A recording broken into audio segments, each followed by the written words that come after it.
5월 23일 목요일 하나님 말씀 열왕기상 20장 13절부터 25절까지입니다. 함께 교독하겠습니다. 한 선지자가 이스라엘의 아합 왕에게 나가서 이르되 여호와의 말씀이 내가 이 큰 무리를 보느냐 내가 오늘 그들을 내 손에 넘기리니 너는 내가 여호와인 줄을 알리라 하셨나이다. 아합이 이르되 누구를 통하여 그렇게 하시리이까? 대답하되 여호와의 말씀이 각 지방 고관들의 청년들로 하리라 하셨나이다. 아합이 이르되 누가 싸움을 시작하리이까? 대답하되 왕이니이다. 아합이 이에 각 지방 고관의 청년들을 계수하니 232명이요 그 외의 모든 백성 곧 이스라엘의 모든 자손을 계수하니 7,000명이더라. 그들이 정오에 나가니 베나닷은 장막에서 돕는 왕 32명과 더불어 마시고 취한 중이라. 각 지방의 고관의 청년들이 먼저 나갔더라. 베나닷이 정탐꾼을 보냈더니 그들이 보고하여 이르되 사마리아에서 사람들이 나오더이다 하매 그가 이르되 화친하러 나올지라도 사로잡고 싸우러 나올지라도 사로잡으리라 하니라. 각 지방의 고관의 청년들과 그들을 따르는 군대가 성읍에서 나가서 각각 적군을 쳐 죽임에 아람 사람이 도망하는지라. 이스라엘이 쫓으니 아람 왕 베나닷이 말을 타고 마병과 더불어 도망하여 피하니라. 이스라엘 왕이 나가서 말과 병거를 치고 또 아람 사람을 쳐서 크게 이겼더라. 그 선지자가 이스라엘 왕에게 나와 이르되 왕은 가서 힘을 기르고 왕께서 행할 일을 알고 준비하소서. 해가 바뀌면 아람 왕이 왕을 치러 오리이다 하니라. 아람 왕의 신하들이 왕께 아뢰되 그들의 신은 산의 신이므로 그들이 우리보다 강하였거니와 우리가 만일 평지에서 그들과 싸우면 반드시 그들보다 강할지라. 또 왕은 이 일을 행하실지니 곧 왕들을 제가여 각각 그곳에서 떠나게 하고 그들 대신 총독들을 두시고 또 왕의 잃어버린 군대와 같은 군대를 왕을 위하여 보충하고 말은 말대로 병거는 병거대로 보충하고 우리가 평지에서 그들과 싸우면 반드시 그들보다 강하리이다. 왕이 그의 말을 듣고 그리하니라. 아멘. 이것은 하나님의 말씀입니다. 오늘 본문은 어제 본문에 이어서 이제 드디어 설전 자존심 싸움 이런 걸 하다가 실제로 이제 전쟁이 일어나게 되는 오늘 본문의 내용이죠. 그리고 이 본문의 내용 중에 하나님께서 어떻게 승리를 주셨는가 하는 내용이 본문에 나옵니다. 몇 가지만 좀 살펴보고 우리에게 적용해 보도록 하겠습니다. 먼저 13절 말씀 같이 읽겠습니다. 시작. 한 선지자가 이스라엘의 아합 왕에게 나가서 이르되 여호와의 말씀이 내가 이 큰 무리를 보느냐 내가 오늘 그들을 내 손에 넘기리니 너는 내가 여호와인 줄을 알리라 하셨나이다. 어제 본문에 위기가 계속 더 커졌죠. 처음 위기보다 두 번째 위기가 더 커졌고 처음에 베나닷보다 나중에 설전하고 자존심 싸움을 하면서 베나닷이 더 큰 화와 분노가 치밀어 오르고 이제 드디어 전쟁을 결정을 하게 됐잖아요. 근데 그럼에도 불구하고 아합이 하나님을 안 찾았죠. 위기가 더 커지는데도 하나님을 찾지 않았어요. 그러자 하나님께서 하신 게 뭐냐면 한 선지자를 아합에게 보낸 거죠. 쉽게 말하면 아합이 하나님께로 나오지 않자, 아합이 하나님을 찾지 않자 하나님께서 아합에게로 찾아가신 거예요. 이게 놀라운 일이죠. 하나님께서 그냥 베나닷에 의해서 북이스라엘이 망하도록 두실 수도 있었는데 그렇게 하지 않으시고 하나님께서 아합을 살리시기로 그리고 북이스라엘을 다시 살리시기로 기회를 주시고자 은혜를 베푸시고자 하나님께서 찾아가신 거죠. 하나님께서 선지자를 보내서 이렇게 말씀하셨어요. 적들을 보지 말아라. 그 숫자가 많으니까 그것 때문에 보지 말아라. 대신 이 군대의 숫자가 너희를 이기지 못할 거다. 오히려 내가 그들을 너희에게 넘길 거다. 너희의 군대의 숫자가 적지만 너희가 이기게 될 거다. 이렇게 이야기를 하는 거죠. 하나님께서 선지자를 보내주신 이유는 두 가지예요. 첫 번째는 승리하게 하려고, 이거 한 가지가 있고, 두 번째는 뭐냐면 그렇게 승리해서 하나님께서 하고자 했던 게 뭐냐면 내가 여호와인 줄 네가 알게 될 거다. 그러니까 살아계신 하나님을 다시 한번 아합에게 보여주시고자 하는 게 하나님의 의도와 목적이었죠. 처음에 엘리야를 통해서 갈멜산에서 하나님 보여주셨죠. 근데 아합이 바뀌지 않잖아요. 그리고 지금까지 온 거잖아요. 그런데 하나님이 또다시 기회를 주시는 거죠. 하나님이 누굴 포기하지 않으시냐면 아합을 포기하지 않는 거죠. 이게 뭐냐 하면 하나님의 고집이 아니라 하나님의 은혜인 것 같아요. 하나님의 은혜는 어떤 거냐면 받을 만한 자격이 있는 사람이 받으면 그건 은혜가 아니라 삭시예요. 내가 한 만큼 내가 받는 거니까요. 그런데 아합은 한 게 아무것도 없잖아요. 하나님을 찾지도 않고 하나님을 위하지도 않았어요. 위기의 순간인데 하나님을 찾지도 않고 여전히 사람을 의지해요. 해야 할 영적인 싸움은 하지 않고 믿음의 싸움은 하지 않고 하나님과 기도함으로 씨름하지 않고 계속 베나닷과 설전하고 있고 자존심 싸움하고 있고 지금 실제로 전쟁이 이제 발생하기 직전이잖아요. 아합이 하나님께 받을 은혜의 이유가 뭐가 있어요? 하나님이 주시는 승리를 아합이 받을 이유가 아무것도 없죠. 다시 말하면 이 본문이 우리에게 보여주는 게 뭐냐면 하나님의 은혜가 무엇인가? 아합을 포기하지 않는 하나님의 은혜가 어떤 것인가? 이걸 우리에게 보여주는 거죠. 우리 흔히 이렇게 생각을 해요. 은혜 받을 만한 짓을 해야 은혜 받게 된다. 근데 가만히 생각해 보면 그 말은 맞는 말인 것 같은데 틀린 말이에요. 내가 받을 만한 일을 하거나 짓을 해서 그것을 받게 되면 그것은 은혜가 아니라 삭시예요. 하나님은 우리에게 삭스를 주시는 분이 아니라 하나님은 우리에게 은혜를 주시는 분이잖아요. 그러니까 이 본문이 우리에게 보여주는 건 뭐냐 하면 이 하나님의 은혜가 얼마나 우리의 상식과는 다른가, 얼마나 우리의 상식 위에 있는가, 이걸 보여주죠. 아합은 분명 하나님이 아낄 만한 사람이 아니거든요. 아합은 분명 하나님께 은혜를 받을 만한 그 어떤 일도 하지 않았어요. 그럼에도 불구하고 하나님이 은혜를 주시잖아요. 이유는 뭐예요? 딱 하나죠. 내가 너로 하여금 내가 누군지 알게 할 거야. 내가 너를 포기하지 않았어. 나는 너를 포기할 수 없어.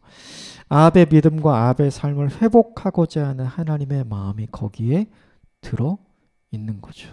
이 본문이 우리에게 보여주는 두 가지 도전이 있어요. 하나는 뭐냐 하면 아합 같은 사람을 포기하지 않는 하나님의 마음. 우리는 이런 사람 근처에도 안 가려고 하잖아요. 이런 사람 같이 맞닥뜨리고 이런 사람 대하고 이런 사람과 같이 뭔가를 하는 거, 이런 거 우리 너무 하기 싫어하잖아요. 그냥 우리는 포기하잖아요. 그런데 하나님은 그렇지 않다는 거. 이 하나님의 포기하지 않는 이 마음이 저와 여러분에게 가득하게 되기를 주님으로 축복합니다. 또 하나는 뭐냐 하면 은혜에 대한 정의예요. 우리가 받을만 하기 때문에 은혜 받는 게 아니거든요. 내가 은혜 받을 일을 해서 은혜 받는 게 아니거든요. 그러면 그건 삭시예요. 그런데 오늘 본문은 삭시 아니라 은혜를 주시죠. 그래서 하나님의 은혜는 항상 우리가 뭐밖에 할 수 없냐면 감사할 수밖에 없는 거죠. 감사할 수밖에 없는 거. 왜냐하면 내가 그 받을 만한 일을 전혀 하지 않았는데 주셨으니까. 오늘도 우리를 향하신 이 하나님의 놀라운 은혜가 충만하게 되는 일이 있게 되기를 주님으로 축복하고요.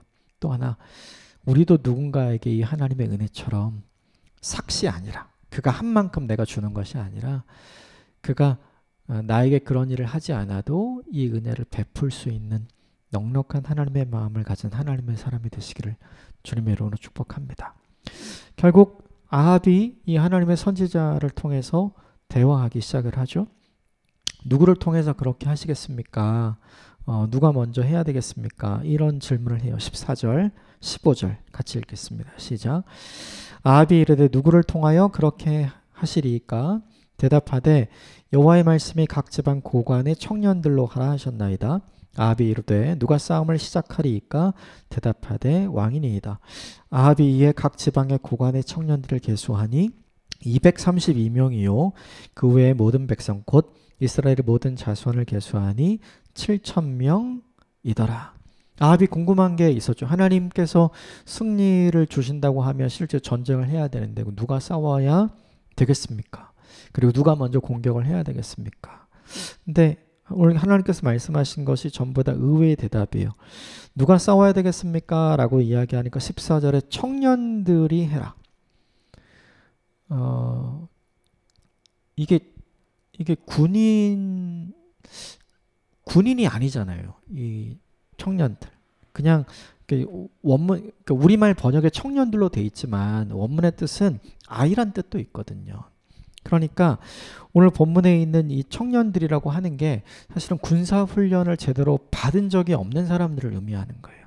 아직 우리가 보기에도 앳돼 보이는 사람. 이 전쟁을 감당할 수 있을 만한 능력이 없어 보이는 사람. 그러면 아합의 입장에서는 되게 난감한 거죠. 내가 보기엔 이렇게 하면 안 될 것 같은데. 그런데 하나님이 그렇게 하라. 이렇게 얘기하셨어요. 또 하나는 누가 싸움을 시작하리까. 지금 포위되어 있는 건 누구냐면 오늘 아합이 포위되어 있죠. 포위되어 있는 쪽에서 먼저 공격하는 거는 굉장히 큰 약점이죠. 포위되어 있을 때는 수비를 해야죠. 그래야 오래 버틸 수 있는 거거든요. 먼저 공격하면 그 공격의 빌미가 되어서 그 공격의 루트로 더 많은 상대편이 들어오게 되면 결국 이제 뚫리게 되니까 사실은 먼저 공격하는 것이 좋은 것이 아니에요. 그럼에도 불구하고 먼저 하라 이렇게 이야기를 하죠. 쉽게 말하면 흔히 사람이 생각하고 있는 방식과는 다른 방식으로 하나님께서 하시겠다 이야기를 하는 거죠. 이 본문이 우리에게 보여주는 게 있어요. 뭐냐면 우리는 대부분 승리의 공식을 알아요. 어떻게 하면 승리한다. 어떻게 해야 이길 수 있다. 그런데 하나님의 승리의 공식은 우리의 승리의 공식과는 다른 거예요. 이걸 인정하고 이걸 받아들이는 것이 무엇이냐면 믿음인 거죠. 그런데 우린 대부분 여기서 실패하는 것 같아요. 이렇게 해야 되는데, 요 방식으로 해야 되는데, 이때인데, 우리는 항상 여기에 갇혀 있는 것 같아요. 우리에게 필요한 건 뭐냐면 내 것을 내려놓아야, 그렇죠? 하나님의 것을 받아들일 수 있고, 내 것을 내려놓아야 내가 만드는 승리가 아니라 하나님이 주시는 승리를 맛볼 수 있거든요. 오늘 본문은 분명히 얘기했어요. 이 모든 군대를 내가 너에게 넘길 것이다. 하나님께서 승리를 주시겠다는 의미거든요. 그렇다면 아합의 방식, 우리의 방식이 아니라 하나님의 방식을 따라야 하는 것이 우리에게 필요한 일이죠. 오늘 본문에 그 말을 듣고 그대로 하려고 해요. 준비를 합니다. 계수하니까 청년들 232명과 또 추가적으로 더 나갈 수 있는 군대의 숫자를 살펴보니 청년들을 살펴보니 7,000명이 나왔죠. 상대방과 비교하면 비교가 안 되는 숫자예요. 10만의 군대와는 비교가 안 되죠. 하지만 이 적은 숫자, 이 오합지졸과 같은 사람들로 하나님께서 내가 아합 너에게 승리를 주겠다 이렇게 말씀하시거든요. 정리를 해보면 우리가 생각할 때 불가능한 방법으로 하나님은 가능케 하세요. 그렇죠? 또 하나는 뭐냐면 이 승리는 우리가 싸워서 내가 만들어내는 게 아니라 우리가 참여함으로 하나님께서 주시는 승리를 경험하게 되는 거죠. 이게 되게 중요해요. 그러니까 오늘 본문의 내용 중에 핵심 내용은 뭐냐면 우리의 불가능으로 하나님의 가능을 막으면 안 돼요. 내가 생각하기에 불가능하다고 해서 하나님도 불가능하다 생각하면 안 된다는 거죠. 그래야 하나님의 승리가 우리에게 임할 수 있는 거죠. 하나님의 승리는 내 방식이 아니라 하나님의 방식으로 이루어지는 거죠. 그러므로 그 하나님의 말을 믿는 것이 승리의 시작점이에요. 근데 오늘 이 지점이 가장 어려운 것 같아요. 이 말을 믿음으로 출발하고 시작해야 승리를 얻을 수 있는데 사실은 그 지점이 제일 어려운 것 같은 거죠. 그런데 오늘 본문에 아합이 잘했던 것 하나, 그건 뭐냐 하면 그것을 그대로 받아들인 것. 이거 하나 정말 잘한 것 같아요. 결국 정리하면 오늘 본문 14절과 15절을 통해서 우리에게 적용해야 할 것이 있다면 사람의 눈으로는 불가능한데요. 하나님의 눈으로는 가능해요. 사람의 숫자로는 충분치 않아요. 그런데 하나님의 눈으로 보면 충분해요. 내가 만드는 승리가 아니라요. 승리는 하나님께서 만들어 주신다는 걸 이 본문이 우리에게 보여주죠. 우리에게 필요한 건 그것을 믿는 믿음이죠.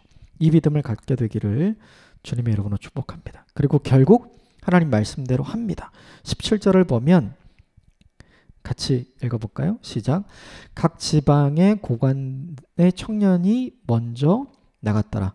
베나닷이 정탐꾼을 보내었더니 그들이 보고하여 이르되 사마리아에서 사람들이 나오더이다 하며, 정말로 아합이 하나님의 선지자의 말씀대로 하나님께 선지자를 통해 이야기하고 알려주신 대로 그대로 전부 다 하는 거예요. 그리고 결론이 이렇게 되어 있어요. 21절 같이 읽을까요?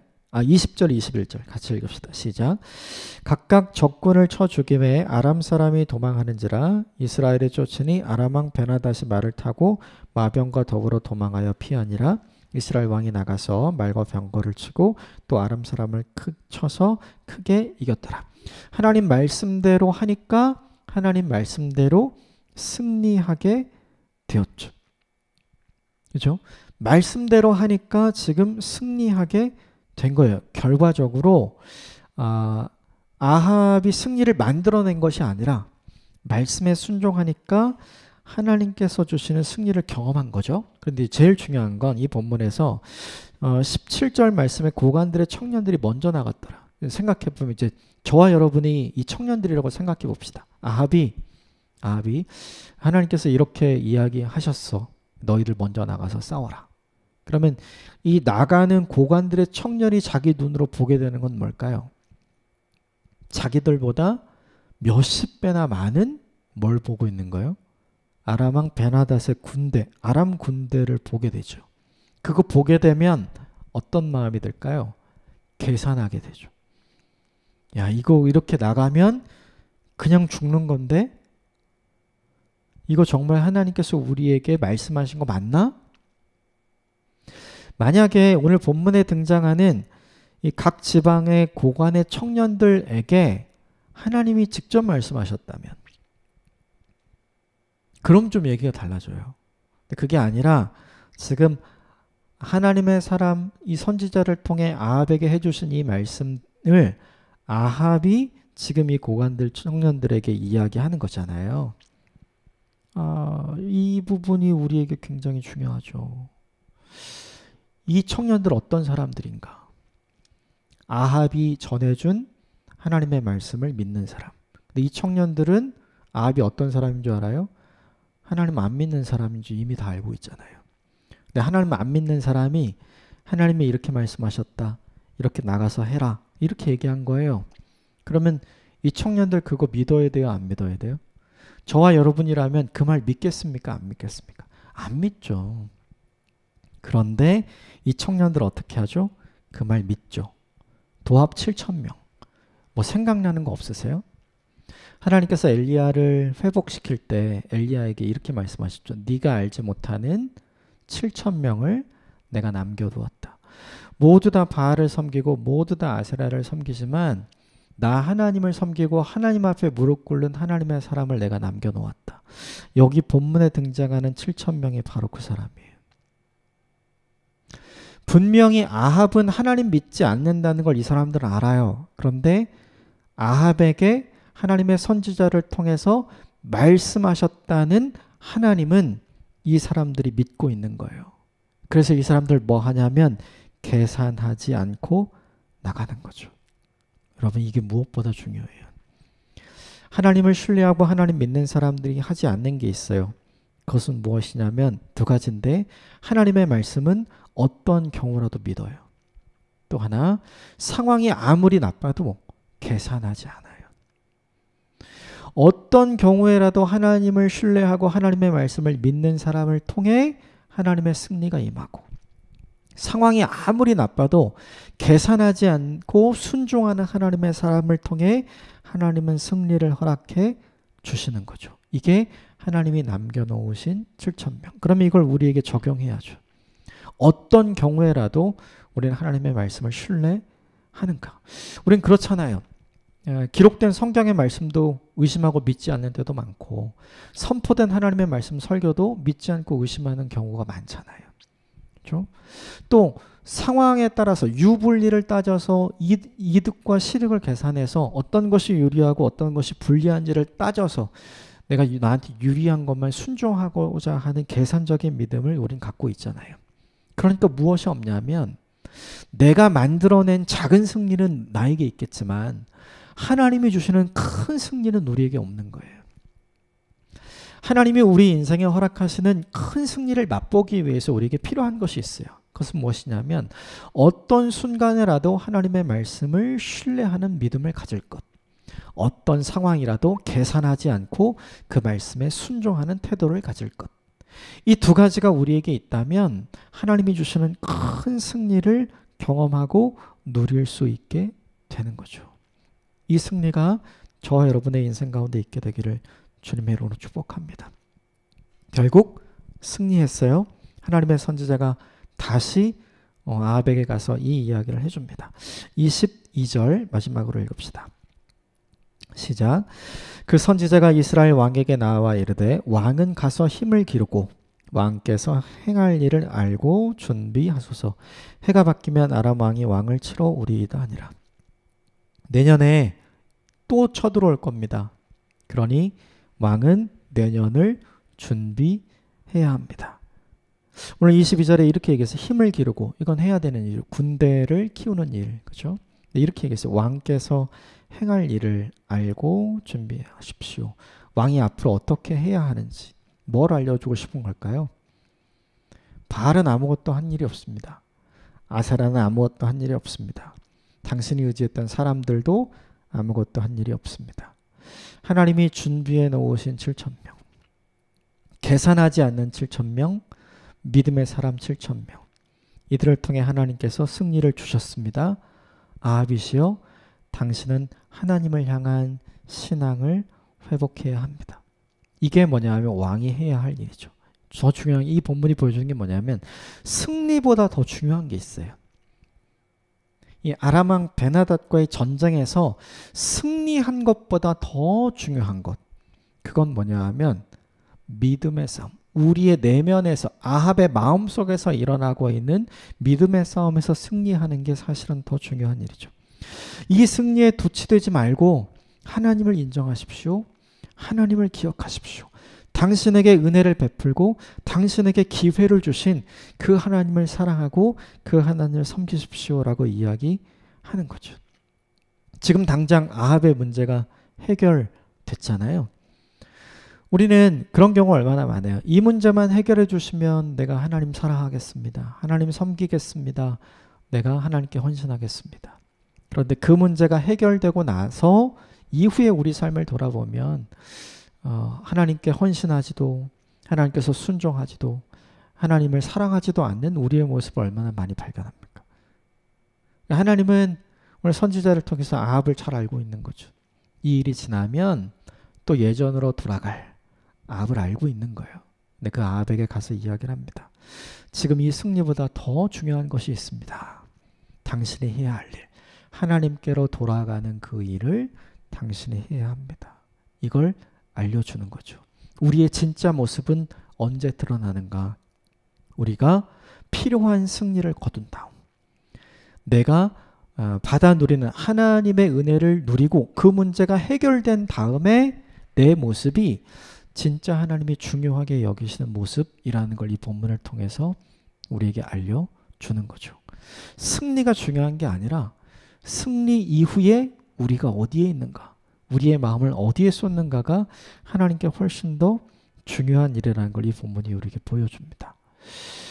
계산하지 않고 믿음을 가지고 어떤 경우라도 하나님의 말씀을 신뢰함으로 인생의 큰 승리를 경험하시게 됐으면 좋겠어요. 그런데 더 중요한 건 그 승리 이후에 우리의 마음이 여전히 하나님께로 가 있는가, 내가 여전히 하나님을 사랑하고 내가 여전히 하나님께 헌신하려는 사람, 하나님께 순종하려는 사람으로 가 있는가, 이것이 하나님이 훨씬 더 중요하게 보시는 부분임을 기억하고 우리 인생의 승리 뒤에 하나님이 염려하는 인생이 아니라 하나님이 더 기뻐하는 인생으로 우리 자신을 가꾸어가는 오늘 하루가 되기를 주님으로 축복합니다. 함께 기도하겠습니다.